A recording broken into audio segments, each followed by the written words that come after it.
Good morning, people. I hope this video finds you well.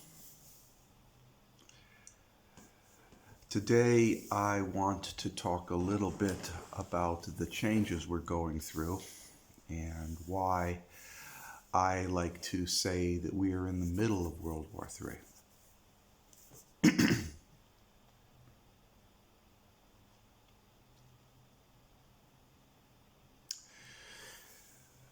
Just like the world historically discovered that it was in World War II, and like historically the world discovered that it was in World War I, and just like historically the United States found itself in the midst of a civil war, and like historically how the United States was embroiled in a revolution to escape from the UK. We are in the middle. And we are actually in the middle of this event sequence. We're in the middle of it. It's not going to happen or in the process of happening. We're in the process, in the middle of a process.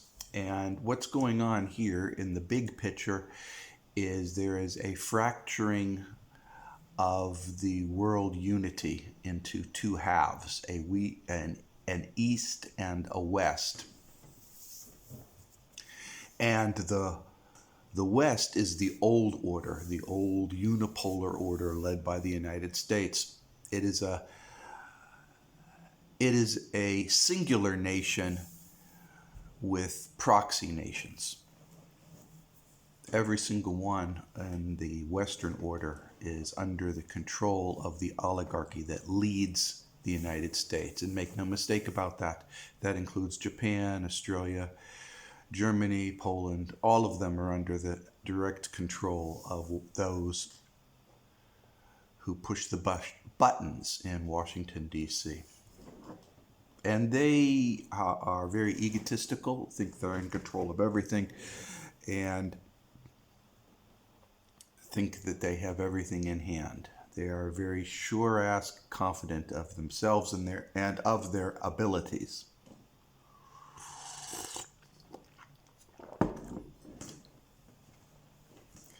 And of course, in the East, we have the rest of the world, led by China, Russia. Basically, the West is fire, finance, insurance, real estate, a bunch of accountants and lawyers. And on the East are the people who make things and materials and resources. So basically you have the West, which is consumers, and the East, which are producers.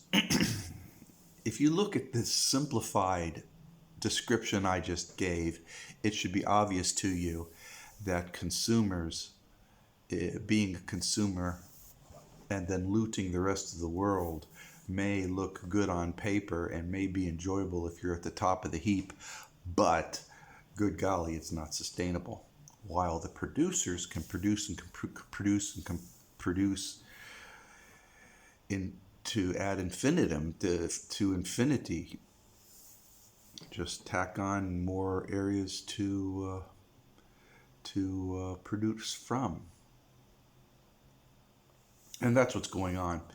The unipolar-led world is not sustainable. And so the world has fractured into these two halves. This fracturing of these two halves is World War III.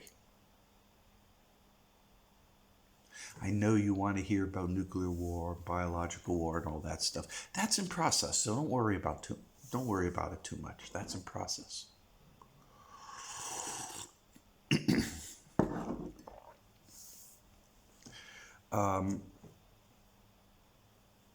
So understanding that we're in the middle of a process can tell you a bunch of things. If you were to plot a graph of life where time obviously is the x-axis and the degree of turmoil in the world, whatever the turmoil may be. It may be an economic or war or trade or whatever, a turmoil. On the y-axis, you will see a world war or a major global conflict to be a big bump in the road. And there's forces I've talked about, domain forces and all that, that's trying to keep that bump low. But the bump, it's going to be there.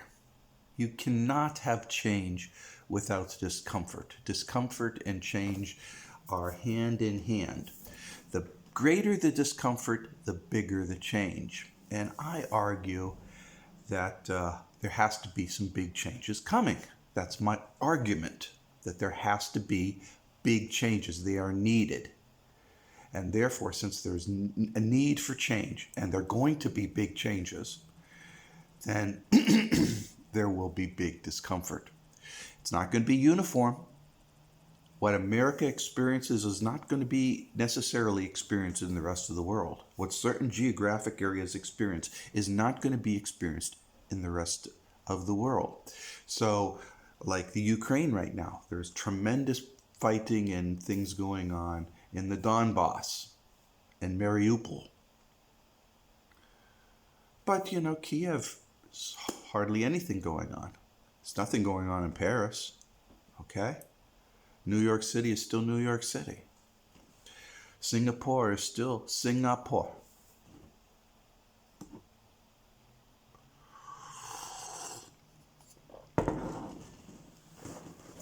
And therefore, one of the first tenets, the first things you have to understand about this world war that we're all participating in is that your experience will be unique to where you live and your personal environment. So you control your thoughts, you control your environment, and you will control how you handle these changes. But make no mistake, there will be changes. Maybe they'll be good, maybe they'll be bad. It will all depend on your level of comfort. Certainly nobody wants really bad change, except, nobody really wants it. But some of us recognize that the changes has to occur. China certainly recognizes that there has to be some changes on the plate of the world. Russia has pounded its foot down and said, there's going to be changes around here. This situation is intolerable.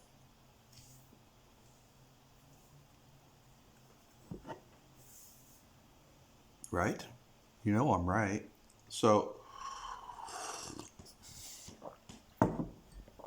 what can we say about World War III? Well, it's very easy for us to think in terms of armies marching, tanks and weapons, all kinds of stuff like that. But in reality, wars have evolved into mostly secretive and stealth activities.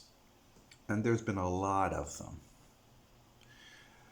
In 2014, then President Obama had two successful takeovers of nations, took over the Ukraine, took over Thailand, Taipei, took over Taiwan. Taiwan and Ukraine, same time, established puppet governments, same time, both very, very friendly to the United States at the same time.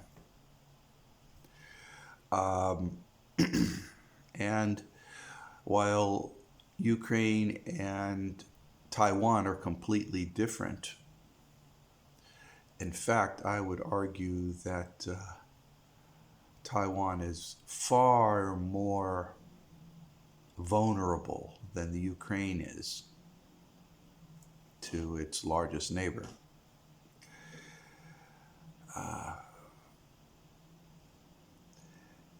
That's not really a core component to what is initiating the changes. The changes that's going to happen through as we pass through this world war, And that's the term I'm going to be using because that's the historical parlance.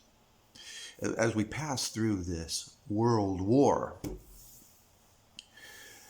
we're going to emerge on the other side with a different view of consumerism, with a different kind of society. Every nation is going to be affected by this event sequence. There's going to be a different kind of society on the other side.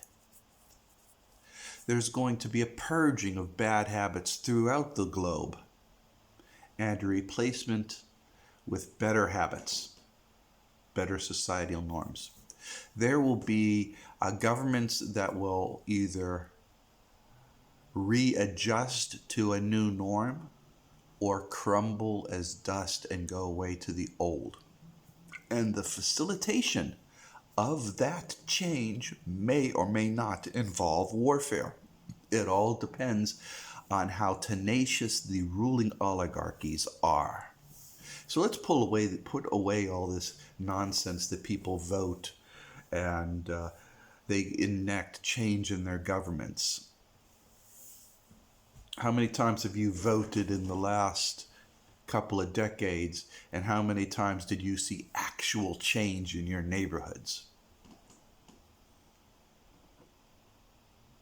Just a lot of foreign wars, constant inflation, and a seemingly endless supply of social re-engineering. And of course, now, if you go on the internet or watch the news, the narrative is COVID has sparked some changes. No, COVID hasn't sparked anything.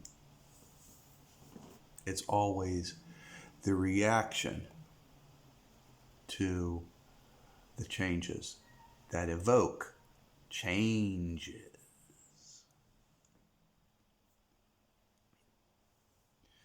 So, as I have described before, the United States has been using biological weapons to facilitate various changes in order to topple governments and take control of these regional government schemes. And I've documented them and discussed them at great length. Whether it's inducing famine in a region through the use of biological weapons, or whether it's the injection of genetically modified insects to create plagues that devastate crops, all sorts of things. China has experienced many such of these engineered famines. And there was a big major push for a major famine to peak out and facilitate change that the United States tried to force to happen.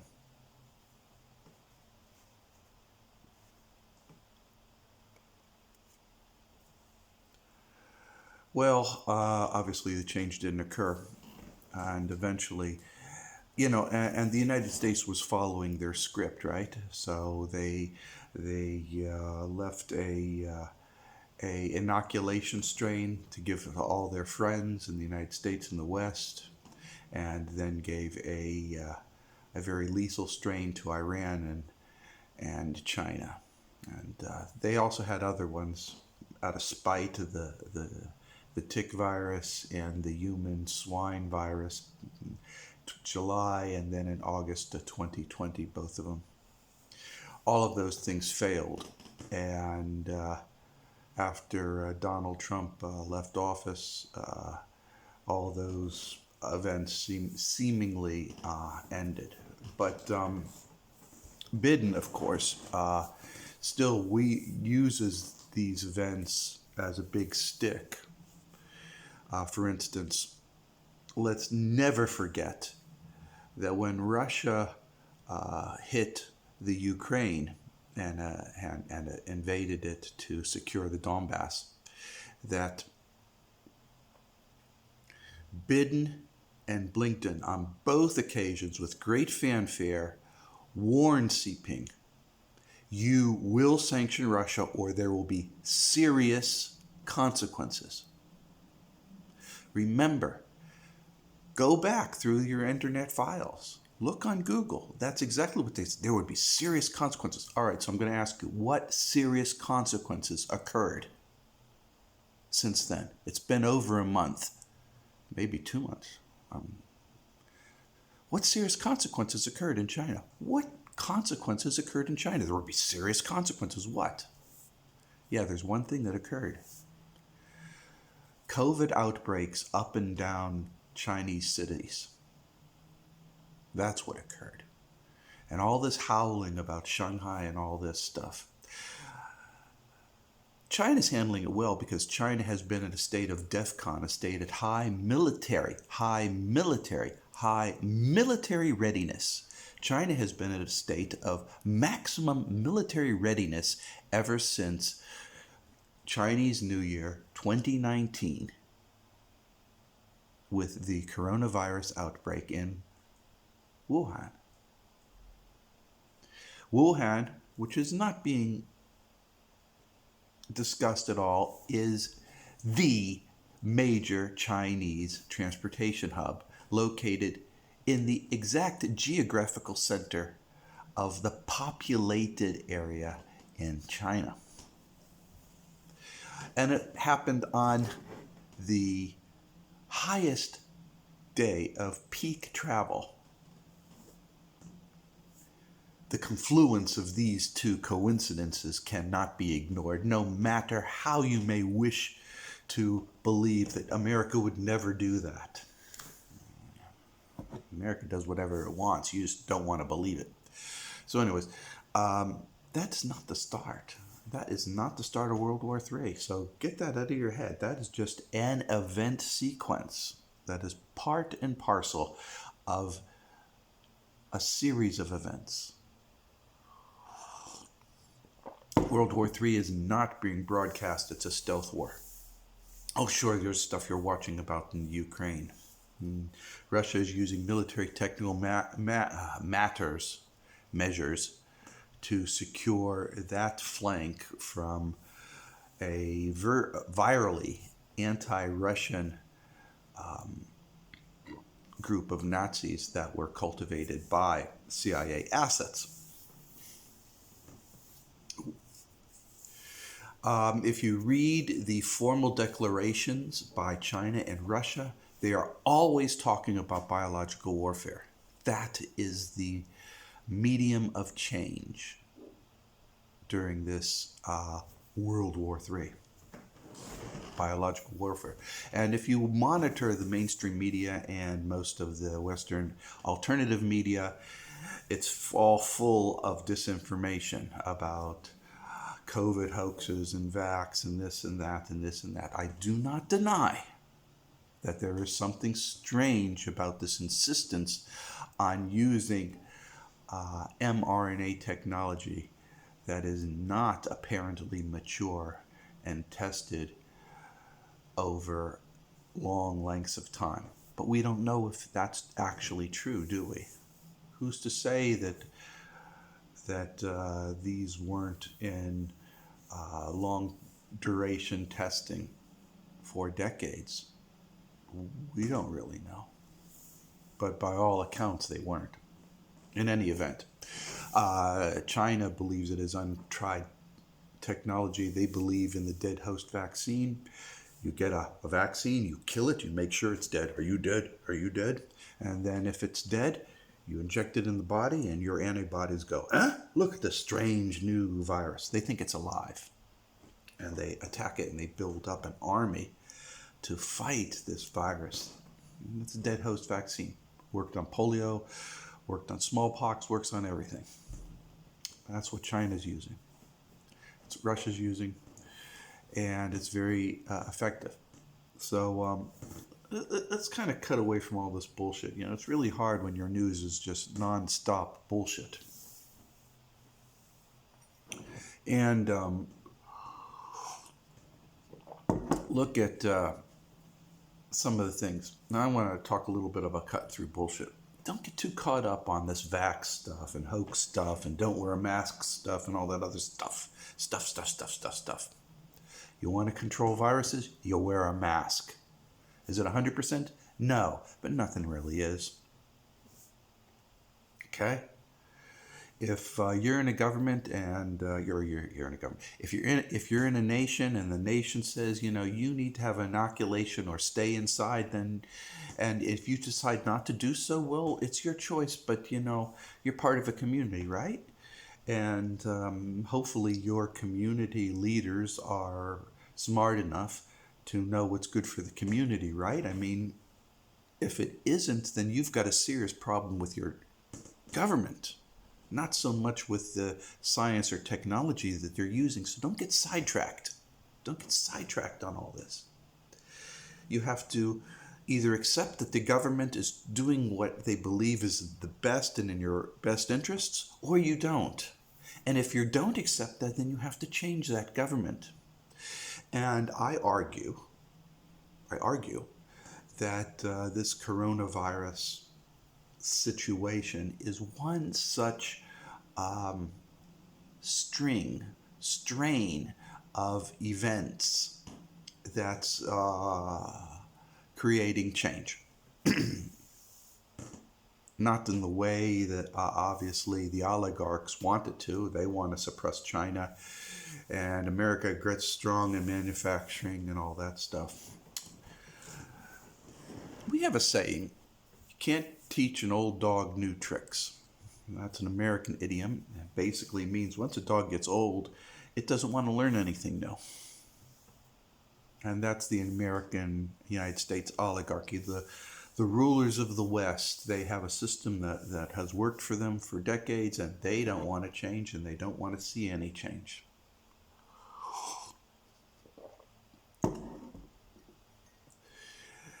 We also have another saying, a cat can't change its colors. I think there's various derivations of that little saying, but basically it means that once it is of your nature to be a certain way, you can't change it because that is your very fundamental being. And over time, you become these things. I see that all the time with people. You train to be an engineer and you become a very, very good engineer. And then suddenly something happens catastrophic in your life and you suddenly have to become a nurse or something. And it's terribly difficult to change. A lot of people use this to say if somebody is bad, it's very hard to change them to become good. So the thing is, with all this, is that change is uncomfortable. It's disquieting and uncomfortable, and we're in the middle of it. And you know it because you're all experiencing these changes and you're all experiencing this discomfort. Discomfort's going to come in many areas at many levels, and I hope that it doesn't get any worse than what it is now. I would rather have a prolonged period of discomfort rather than sharp and sudden great discomfort, personally. The oligarchy that is ruling the West is conceited, self-centered, narcissistic, psychopathic, and probably on massive quantities of drugs, as well as getting old and feeble-minded. And they are not adaptable to change. They just are not adaptable to change. And that is why we are experiencing and witnessing what's going on right now.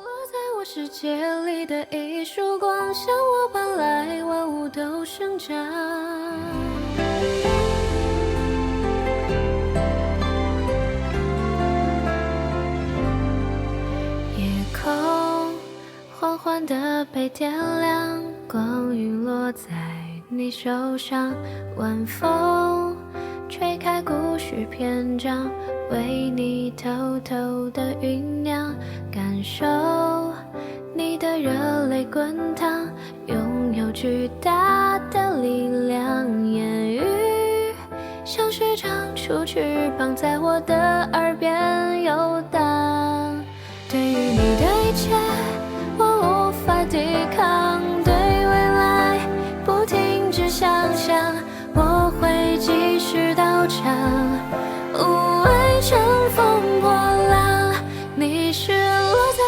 界里的一束光，向我奔来，万物都生长。你的温柔如此的张扬，也让我如愿以偿。你是照耀在我生命的一束光，点点滴滴都让我向往。拥有你晴空万里是寻常，有你的地方是我唯一的方向。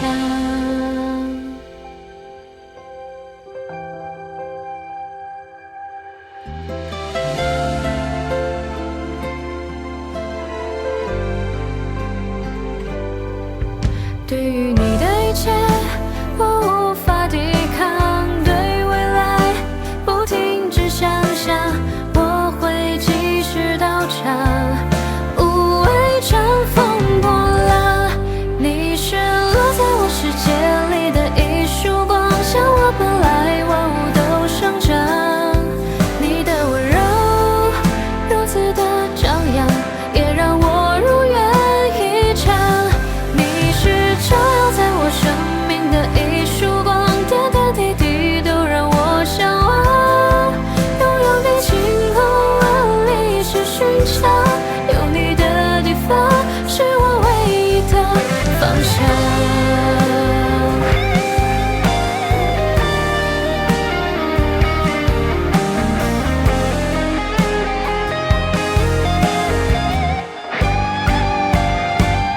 你是落在我世界里的一束光，向我奔来，万物都生长。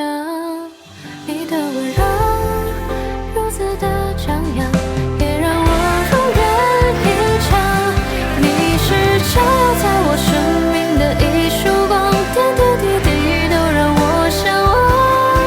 拥有你晴空万里是寻常，有你的地方是我唯一的方向。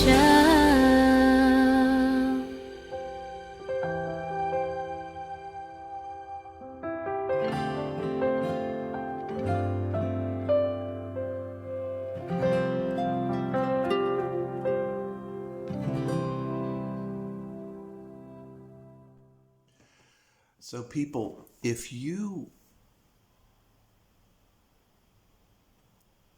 want to see the bigger picture, a measure of to see the bigger picture, it's very simple.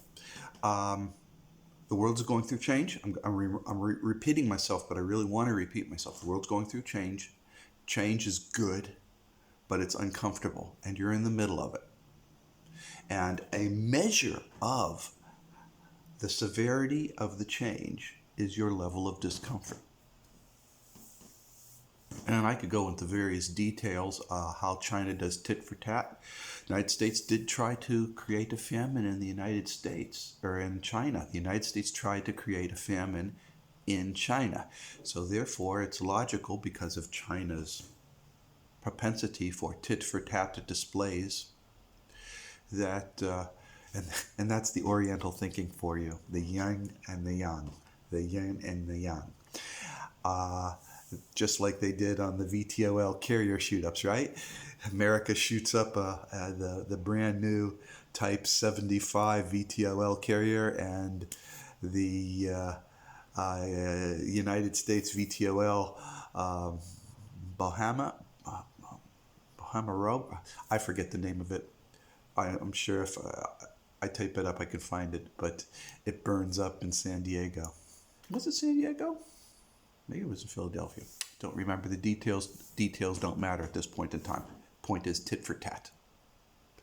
And so China does tit for tat. So for 2 years, and longer actually, they tried to induce famine. It was unsuccessful. And at this date, I'm scratching my head saying, why didn't China retaliate? And perhaps the organization and systems employed to create a famine are far more involved than simply placing explosives on the hull of a ship.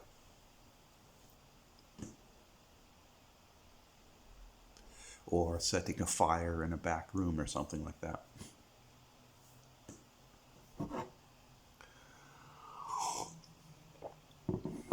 In any event, there seems to be, as been reported before, a perfect storm of events that seemingly could create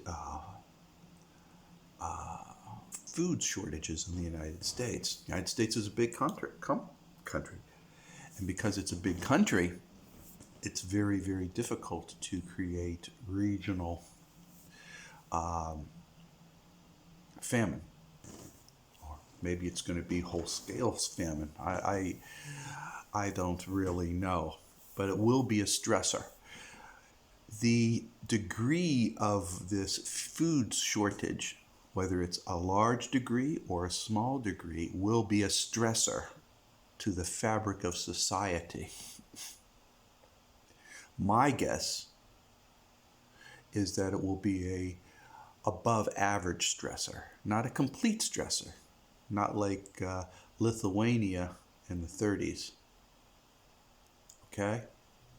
But it will be a complete massive stressor that will affect events, and that has yet to come. People are saying and pinpointing 2025 as the primary date for the conclusion of the peak period of stress. This has been confirmed through the Diego report remote viewing.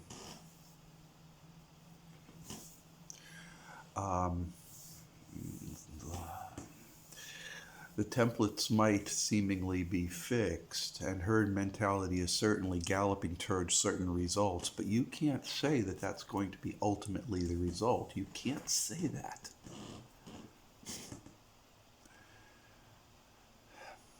So don't try. We still have control over our own unique environs.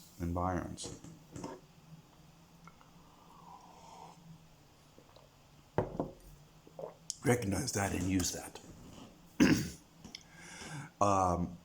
So think not in terms of nuclear explosions destroying cities. While that is still a possibility, a very discomforting possibility, but it's still a possibility, think more in terms of series of threads that creates stressors in society, resulting in stresses in the way individual governments work. Think in terms of stresses. What are the stressors? And that tells you the threads of the stressors is the fabric, the mesh screen that the changes are built upon. I argue that the West is going to experience, and part of this is engineered. People say, yeah, it's got to be engineered. Part of it is engineered, but not all of it. Part of it is direct results of some very bad planning events, like when you pick on the wrong kid at school and then he and his buddies beat the living crap out of you. So these stressor events all combine together to move the global societies forward to a new beginning and a new start.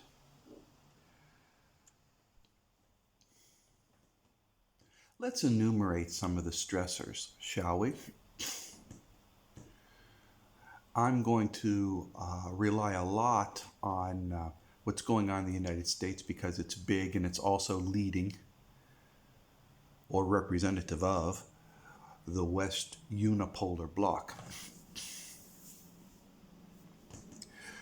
Food access.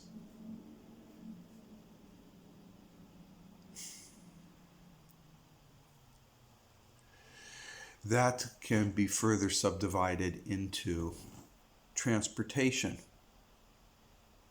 and farming aspects, both of which are under stress right now. And of course, you've read much about the fertilizers, but it's more than fertilizing. It also has to do with laborers picking tomatoes, the ability to have small mom and pop family farms as opposed to these big mega corporation run mega farms. There is stressors involved in communication, and there's signs that that's going to change as well. When I mean communication, the dominant communication medium throughout the world is the internet, not the telephone, not the television. It's the internet, which consists of video platforms, chat platforms, social media platforms, all of which dominated by the United States, and all of which has been corrupted one way or the other into other forms that are detrimental to individual liberties in a world or in a national environment that praises having individual liberties. In other words, if you promote yourself as being one thing, but you've changed to something that's the opposite, fess up and accept that that opposite as being your reality, or get rid of the change. So these social media platforms who are adopting totalitarian censorship programs must either change and become what the law says, or you change the law to accept the technocratic governance. You can't have one thing and say another thing. It's either you're either a cat or you're a dog. You're not a cat that calls itself a dog, okay? I know it's a radical thing, but don't freak out too much about it. That's okay.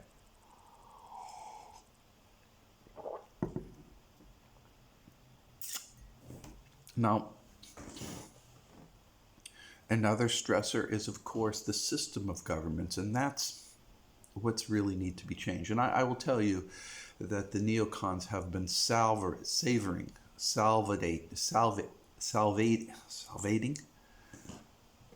dripping with anticipation towards regime change in Russia and China, fully aware we're going to cause a regime change and get rid of the evil Xi Jinping, get rid of the evil Putin. That's all they talk about. They don't talk about themselves. Like Australia, it's China, China, China. It's like Trump. It's China, China, China. It's like John Bolton. China, China, China. Instead of domestic, you have to take care of the bridges. You have to feed the people. So there's going to be government changes. World War III will not climax until government systems start changing. In the United States, there are no government systems that are changing. In China, there are no government systems that are changing. In China, they don't need to. They're working very well. In Russia, there are no government systems that are changing. The climax for World War III will not peak until you start seeing changes in governance, how the nation runs, how the nation works, the geographical borders of the government, how representation is, if any, is selected. That's the measure of where the peak will occur. We're not there yet. Is it going to be China first? Is it going to be the United States first? Is it going to be Russia first? Is it going to be Botswana first? We don't know. But you're not peaking in World War III until government changes start shaking and then breaking apart.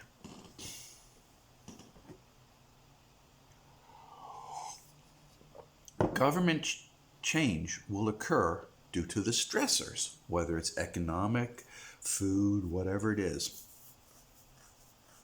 Obviously, the United States, through its attempt at creating a famine in China, tried to create those stressors in China. It failed. they have created these stressors in other areas that have also failed. Now, what you have is a situation where the stressors are building up in the West. Oil, gas, food, transportation, supply chain management, a lot of stressors in the West, not in the East, in the West.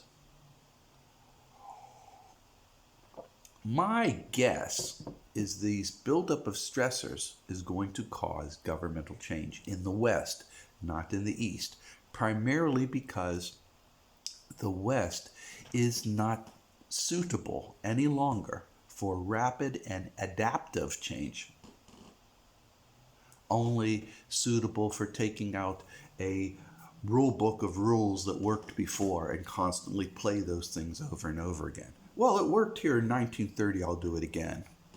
FDR did this, well, I'll do it again. They're incapable of adapting to situations as they change. And we see this. And if you don't see this, maybe you need to change your news organizations.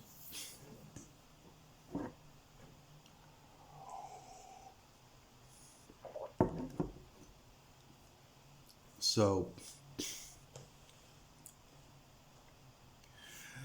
as these changes occur, as these stresses comes upon, it'll force discomfort and disquieting events that will, if the government is smart, cause changes. It could be peaceful or it could be radical. It's just like the fourth turning. The book on the fourth turning and generational turnings described it can be peaceful or it can be radical, but change is inevitable.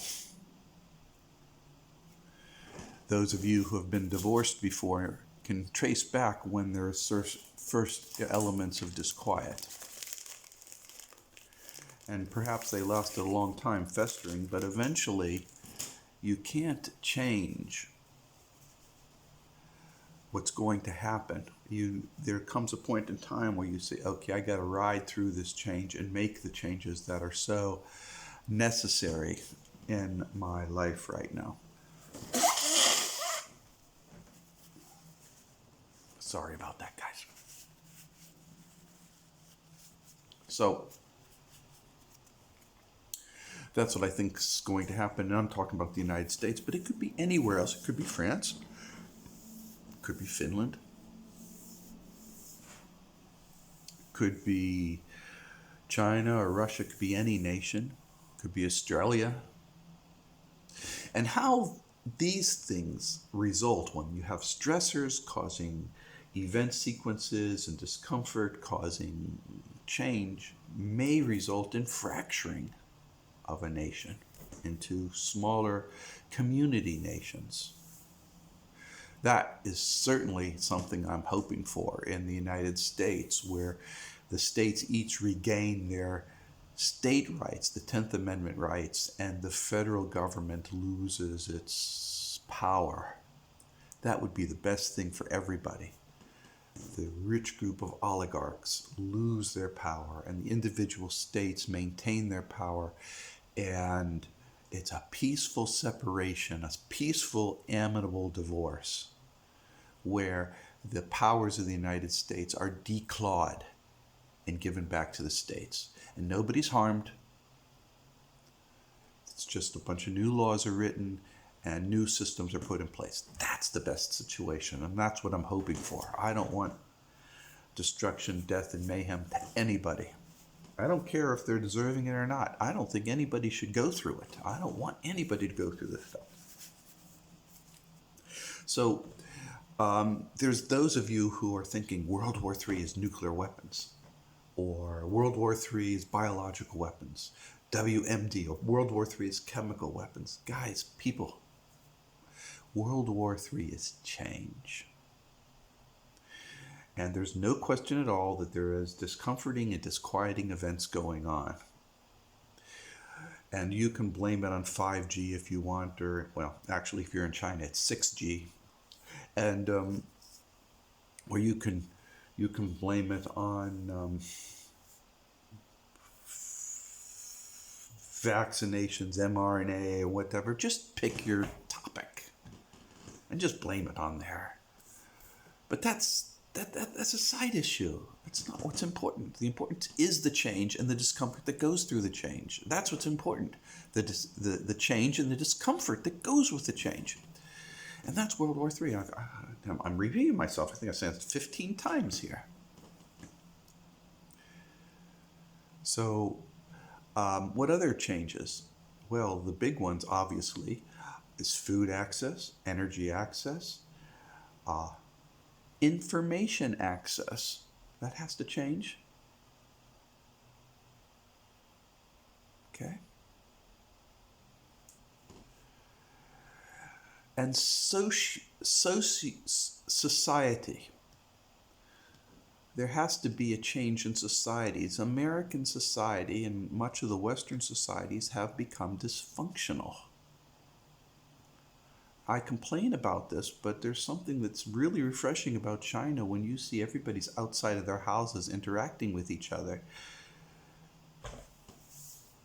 In China, when the first thing when they meet you, the first thing they ask you is have you eaten?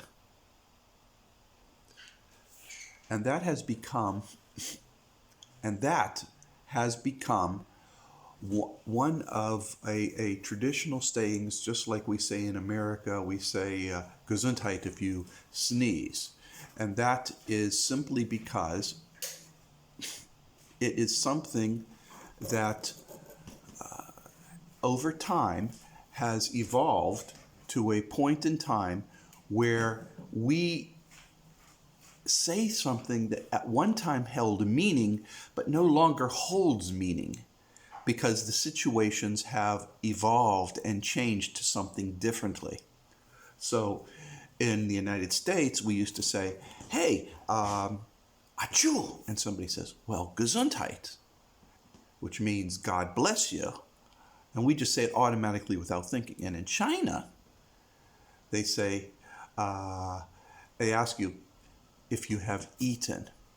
And that is because in China, for the longest period of time, famine existed, and access to food was very, very difficult. People did not have access to food. So over time, this is the saying that people had, that they would ask, and they still do it today. They say, "Ni hao ma," and ask if you're well.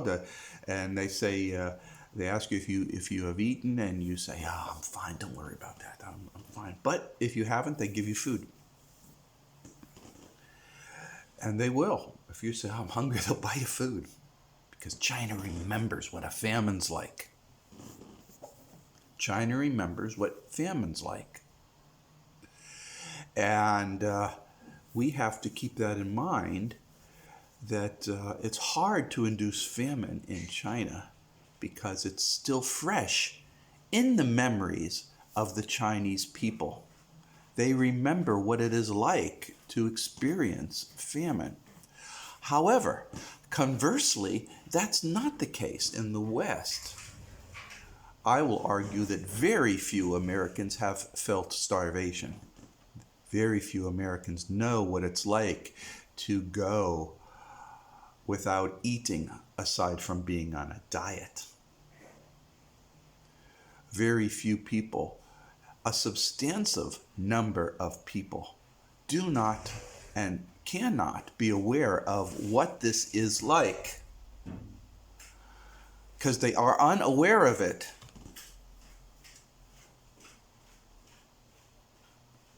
And therefore, the impact of this change may be substantive in the United States.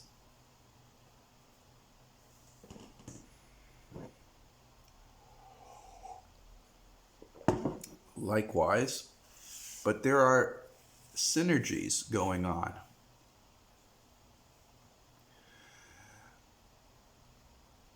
Will the events be adequately and reliably reported upon through media? Well, the media in the United States is very corrupted. corrupted by special interests of everybody? Will things be well reported, or will they be exaggerated one way or the other until a point where you just pick your echo chamber, and on one hand there's no problem, and on the other hand it's a major problem? We don't know. And that in itself is going to play a role in the event sequences driving all of these changes.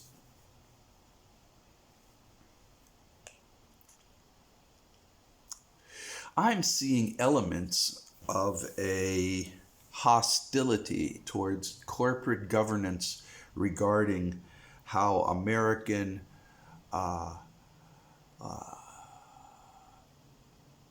social media is managed and American companies are managed. Elon Musk just took over Twitter, wanting it to obey the law, and getting rid of all the censorship organizations that are right now have been built into Twitter. There's almost 2,000 employees for Twitter. That's insane. And most of them, reportedly, are for censorship. A tweet is how many characters? Censorship, for whatever reason, is in violation of the First Amendment. The founders of the United States specifically said that censorship is unacceptable, but here we are. It's just a workaround. If the oligarchy can't control something one way, they find another way. And by the time somebody gets to stop it and squash that technique, they pull up another one. And the long, drawn-out process of enacting change to reverse these horrible machinations takes a long period of time. That's not good. So all these stresses are going to, and they're manifesting. I think that right now, in this particular point in time, all of us can see and be completely aware of what's going on and how the elements of the stressors pretty much have manifested. We can see them. We can identify them. Certainly, nuclear explosions and some of the stealth characteristics of this hidden stealth war with China and the United States, and they start manifesting, raising its ugly face, they're going to cause some changes. But I like to believe that things can be managed properly to a point in time where you can say, these things we're seeing is going to get bad, but they're not going to be impossible. And then the changes will come, and then they will calm down. The sooner the United States changes, the easier the easier for the rest of the world. But obviously,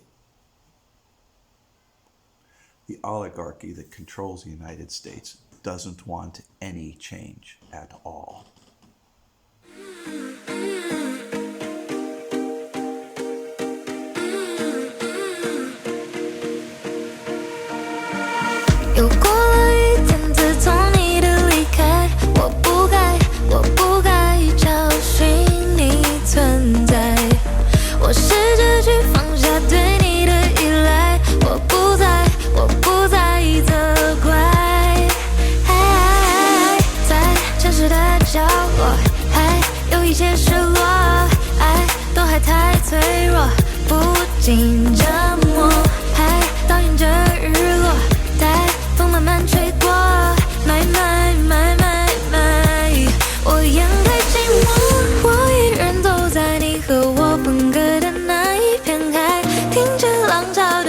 影，或许明天你会回来。在没有你的世界，我会试着放手去爱。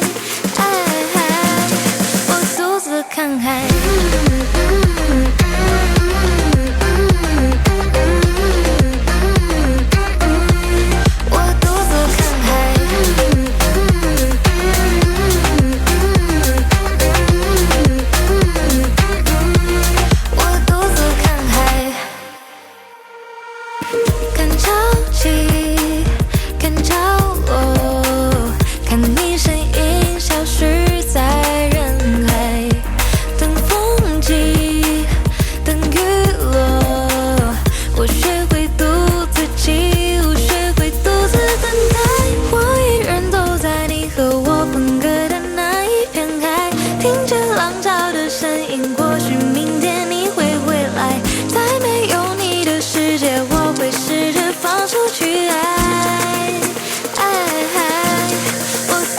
看海。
So, while it may be sexy to think in terms of guns and bombs and tanks, or even a biological warfare with people in hazmat suits, which is what we're seeing. China is at DEFCON. China has been at DEFCON for a long, long time. While it's sexy to think in terms of war in that manner, the reality is that war is ongoing at numerous levels in stealth manner, and we're just refusing to acknowledge that that's what's going on. Whether it is trade, supply chain networks, food access, energy access, the collapse of currency in the West, big, enormous bubbles, economic bubbles that seem to be prevalent throughout the West. Trillions of dollars of debt, massive military spending, no domestic spending, or very little domestic spending. And the spending that does exist is fraught with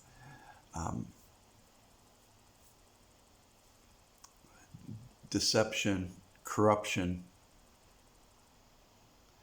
and inefficiencies at a magnitude of near insanity, or insane levels of corruption. Perhaps I should say it that way. Christ Almighty, you have something going on. You don't have 30% of, for instance, the medical health care.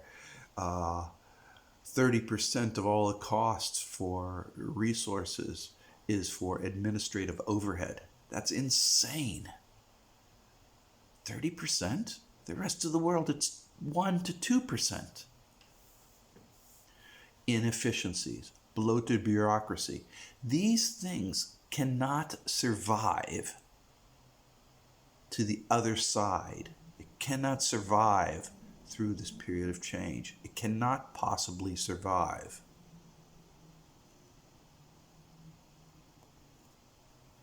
Can't.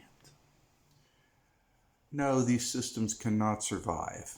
So basically, let's just quickly review these systems. You've got global trade system that's seemingly problematic right now. You have food resources, farming, the things that help you make the food. That seems to be having problems. You have the collapse of the US dollar and the decline in the global use of it. You have economic bubbles, which are inflation and a stock market that is wildly gyrating or rising or collapsing. You have social re-engineering efforts that seem to be forcing some changes against a armed populace that is unwilling to enact specialized changes and are willing to fight for that. You have balkanization in all sorts of ways, and you have a corruption of the communication media, whether it's social networks or traditional news media, all of which seemingly are corrupted by special interests, whether they are oligarchs or governments. All of these things add together, and when you compile the changes in the global network with other systems that are in, such as China and Russia, the ones that produce the goods, the ones that make the raw materials, saying, all right, that's enough, we're not going to play your games anymore. You're going to use our currency, and we are going to vet what we send you. And if you continue treating us poorly, we are not going to trade with you at all.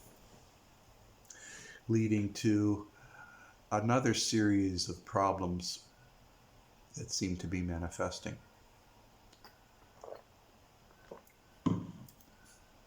These sequences are all going to add up when you look that the United States is a military empire with 800 plus bases involved in all sorts of very nasty surreptitious events, whether it's bioweapons or nuclear weapon placement in Japan and Australia or Korea and all that kind of stuff. It's going to cause problems.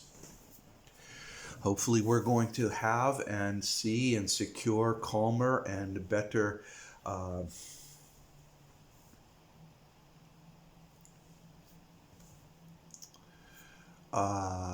period of change, but we don't know that. Periods of change will be balkanized. They will not be homogenized throughout the world. Yes, there is going to be global change, but it's not going to be uniform. Starvation in one area may not be in another area. And high inflation in one area may not be in another area. It's all regional. And that's necessary. The implementation of social justice change may be severe in some areas and regressive in other areas. We don't know.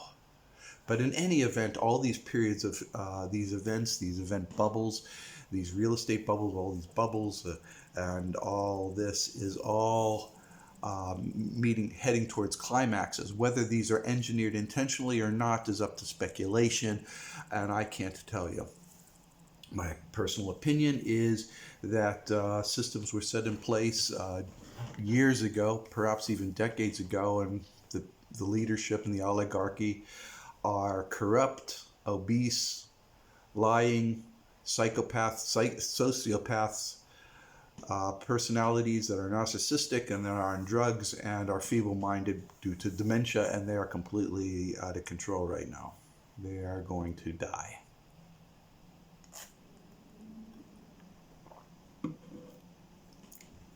And as such, we have to accept that reality, recognize that we're all in a point of change, whether the change is as evidenced as Putin saying, look, I'm going to start using nuclear weapons, to China being at DEF CON battling the bioweapon attack in Shanghai. All these things are elements and sequences of a period of change and change threads that are meandering and networking through our combined joint global experience.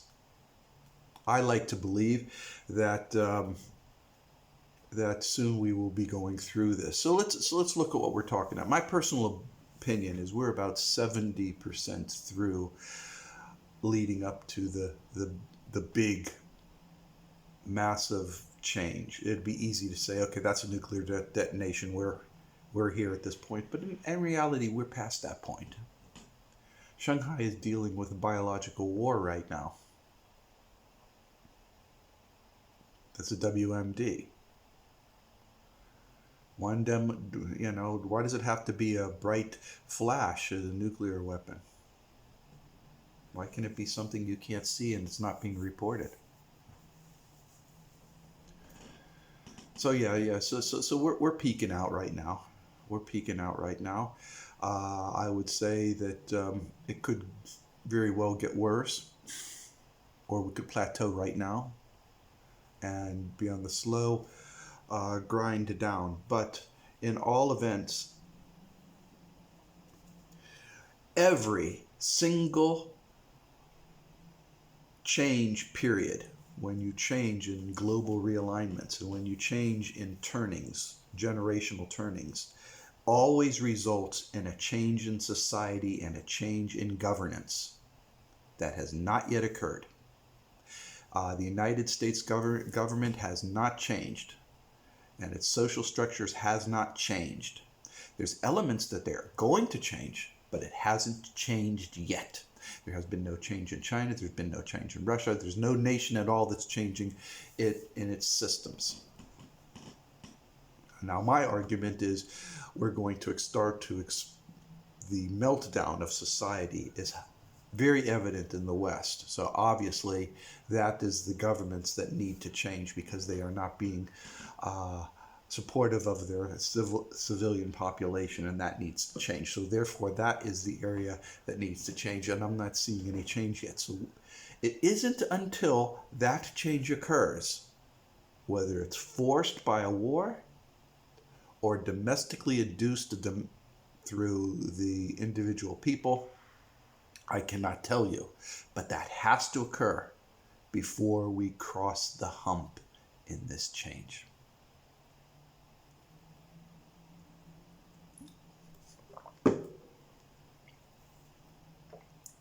So whether the United States fractures up, gets rid of the federal government, and everybody else is sitting hunky-dory in their own individual states, saying, all right, I'm going to be an individual state right now. I'm no longer going to be part of the federal government. That happens, that's going to be the best for the entire world. But whether that's going to happen, I don't know. I'm seeing elements that it may happen or elements that may not happen. Big change may have to be forced by great flashes of bright light and engineered crisis points. It may have to happen, but it will happen. There's threads that are leading up to this. So yeah, we are at a peak point right now, or entering into the peak point at about 70%.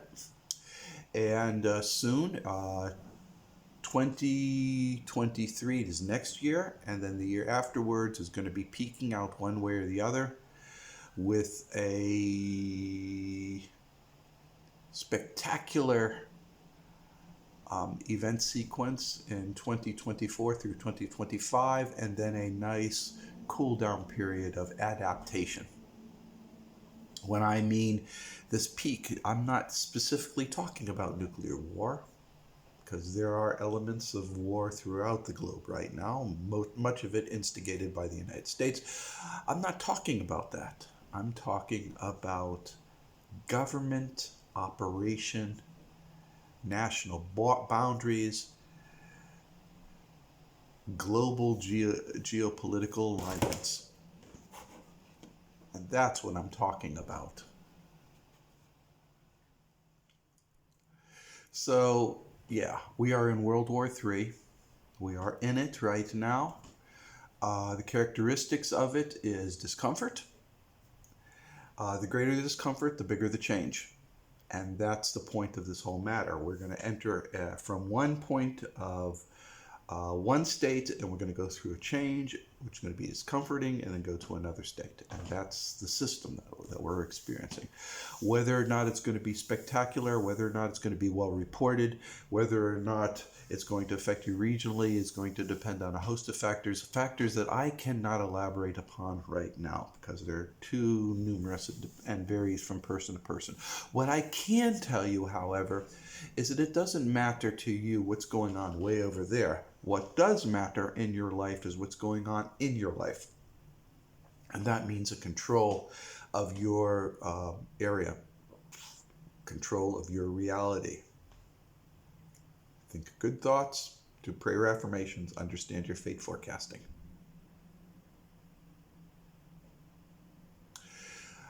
Be part of your community and do good things. I personally think that it would be a wonderful thing for you all to have a garden, start planting, and learn a little bit about canning. I think that might be a really nice, good hobby to have. Along with that is start riding a bike. Get a bicycle. Start riding it. Use it to get some groceries instead of taking the car. Maybe make a little platform on your bicycle to put some groceries on. Just start doing it. It saves a little bit of money in the gas. Good exercise for you. Start doing that. If grocery store is close enough, just get a backpack or one of those little wheeled carts with a cart behind you. Put the groceries there. It's a pain in the ass to carry a bag loaded with groceries for more than 15 minutes. So think in terms of bicycle with a nice cart in the back that you can just carry things. And no, it's not as sexy as riding your Bronco, but it's healthy, it's good for you, and it cuts down on the expenses. I've been reading some insane statements about gas prices in the States right now, and they're too insane for me to actually believe. I can't believe they're that high. When I left the United States, people were talking about the price of a gallon of gas to go over $1, and I thought that was insane. I can't believe what they're talking about right now.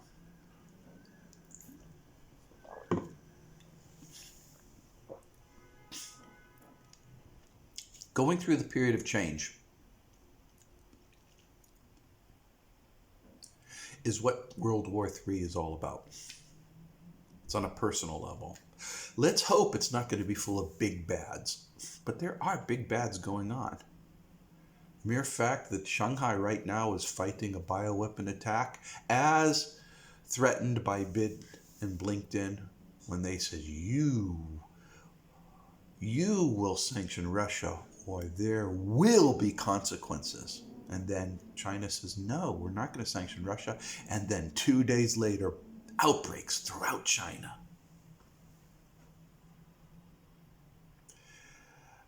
Not coincidence. Not coincidence. Not coincidental. Okay? There will be other events similar. Many of the things in World War III are not reported. You'll hear some stuff. I'll talk about some of the things, but if they are reported, they're just going to be little blurbs of no consequence. But really, there's a lot going on. A lot of things going on right now. But that really doesn't matter to you. What does matter is in your own personal life. And like I said, you can control that. Control your friendships. Be part of community and all this stuff I always recommend. Center your consciousness. Turn off the screeching, howling from the media. and be the best you can be. Don't get too upset. Don't be sitting around waiting for the big flash. It may not happen. I hope it doesn't happen. Hope it doesn't happen. But it may happen.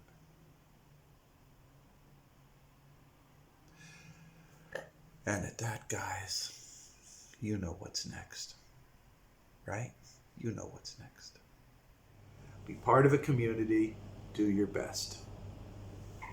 And at that, guys, I want to end up with my basic words of advice. Be good. Smile. Make a difference in the world that you live in. Be good to dogs, cats. Be helpful. Be the Rufus. Participate. Don't be a spectator. And when the situation calls, take action. And at that, guys, remember, I believe